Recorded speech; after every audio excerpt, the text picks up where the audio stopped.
என்ன குழந்தைங்கன்னா இப்படியா படுத்தும்? இதையெல்லாம் பார்த்தா எனக்கு குழந்தைங்கள வேணான்னு தோணுது. ஏய், இப்படி இல்லை. இப்போ நம்ம வீட்லேயும் தான் 2 குழந்தைங்க இருக்குது. கயல்குட்டி இருக்குது, பாண்டியா இருக்கான். எவ்வளோ அமைதியாக இருக்காங்க. ஆனால் எல்லா குழந்தையும் அப்படி இருக்காது போல இருக்கே. எனக்கு அப்படியே ஒரு நிமிஷம் இப்படி அராத்தா குழந்தை பிறந்துட்டா என்ன பண்ணுவோன்னு பக்குன்னு ஆயிடுச்சு.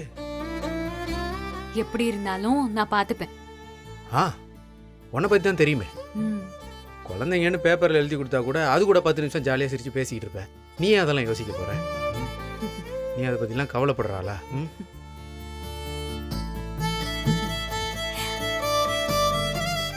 இங்கே பாருமுல்ல, நான் மறுபடியும் சொல்கிறேன், இது ஒன்றுமே இல்லாத விஷயம். நீ இப்படி உட்காந்து யோசிச்சுட்டு இருக்க பாரு, அந்த அளவுக்கு இது ஒன்றுமே இல்லை.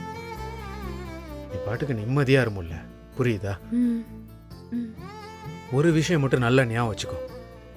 நீ சந்தோஷமா இருந்தா மட்டும்தான் நான் சந்தோஷமா இருக்க முடியும். எனக்காகவாது நீ இதெல்லாம் யோசிக்காம இரு.